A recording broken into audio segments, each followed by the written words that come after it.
সূরা মুলক রাতের বেলা যারা তেলাওয়াত করবে ইনশাআল্লাহ তাআলা আল্লাহ পাক তাকে কবরের শাস্তি থেকে বাঁচাবে ইনশাআল্লাহ আযজা ওয়া জাল্লা। সূরা ইয়াসিন আপনার কোরআনের মগজ, প্রাণ, হার্ট, এটা যখন পড়বেন আপনি বুঝতে পারবেন কেন এটাকে হার্ট বলা হয়েছে।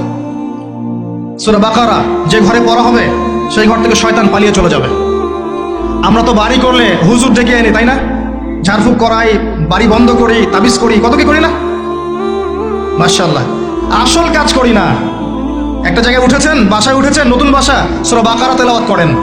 ব্যবসা স্টার্ট করেছেন, ওখানে সূরা বাকারা প্লে করেন বা তেলাওয়াত করেন। সূরা বাকারা যেখানে তেলাওয়াত হবে বরকত আসবে এবং সেখান থেকে শয়তান পালিয়ে যাবে ইনশাআল্লাহ তাআলা। অনেক ফজিলত আছে। সূরা কাফিরুন, ওই যে বললাম 1999 জন মানুষ জাহান্নামে যাচ্ছে, তাদের আমল নামায় কোন পাপটা কমন ছিল জানেন?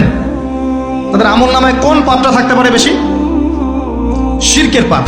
কারণ কি জানেন? আমি বলছি, সূরা নিসার মধ্যে আল্লাহ পাক বলেছেন, ইন্নাল্লাহা লা ইয়াগফিরু আন ইউশরাকা বিহি ওয়া ইয়াগফিরু মা দুনা যালিকা লিমান ইয়াশা। আল্লাহ পাক তার সাথে শিরকের গুনাহ মাফ করেন না, এছাড়া যে কোনো পাপ আল্লাহ যাকে ইচ্ছা মাফ করতে পারেন। তার মানে যে মানুষগুলো বেশি বেশি জাহান্নামে যাচ্ছে তাদের আমল নামায় যে পাপটা থাকতে পারে কমন, সেটা হচ্ছে কি? শিরক। অন্য পাপ হলে হয়তো আল্লাহ পাক মাফ করে দিতেন। সিম্পল। এই শিরক থেকে আল্লাহ পাক আপনাকে বাঁচাবেন একটা আমলের মাধ্যমে। বলে দেব, সূরাতুল কাফিরুন প্রত্যেক রাতে আল্লাহ পাক যে কথাগুলো আমি বলছি, প্রথমে আমাকে আমল করার তৌফিক দান করুন, আমিন, এবং আপনাদের সবাইকে তৌফিক দান করুন, আমিন। সূরা কাফিরুন রাতের বেলা তেলাওয়াত করলে আল্লাহ পাক আপনাকে শিরক থেকে বাঁচিয়ে রাখবেন ইনশাআল্লাহ। এছাড়াও আরো 3টা ছোট ছোট সূরা আছে, সূরা ফালাক, সূরা নাস, ইখলাস।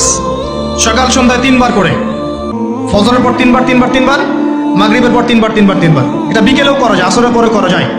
আর ঘুমানোর সময় 3 করে হাত দুটো একত্রিত করে ফু দিয়ে সারা গায়ে মাসাজ করে ঘুমাতে হয়। এটা করলে দৃশ্য অদৃশ্যের ক্ষতিগুলো আপনাকে স্পর্শ করবে না ইনশাআল্লাহ। মানুষ ঘুমালে শয়তান ঘাড়ে 3টা গিট দেয়, মনে আছে হাদিসটা? মনে আছে? গিট দেয় এবং বলে, তুমি ঘুমাও, তোমার সামনে লম্বা রাত। আবার গিট দেয়, তুমি ঘুমাও, তোমার সামনে লম্বা রাত। আবার গিট দিয়ে বলে, তুমি ঘুমাও, তোমার সামনে লম্বা রাত। যদি আপনি 3 বার মাসাহ করেন ইনশাআল্লাহ তাআলা দেখবেন সকালে উঠতে আপনার সুবিধা হচ্ছে, এনার্জি পাচ্ছেন, আপনার মধ্যে জড়তা কাজ করবে না। এমন অনেক মুসলিম যুবক আছে কোরআন খুলে দেখেনি কখনো, বিশ্বাস করেন না? সিরিয়াসলি বলছি, এমন অনেক মুসলিম প্রজন্ম আছে যারা কোরআন খুলেও দেখেনি কখনো। তারা জানে কোরআন কয়েকটা দিন পড়তে হয়, কেউ মারা গেলে, কারো 40-এর দিনে, কারো কুলখানির দিনে, দ্যাটস অল। অথবা একটা আয়াতকে ছিঁড়ে নিয়ে কাগজের মধ্যে মুড়িয়ে এখানে মাদুলির মধ্যে ঢুকিয়ে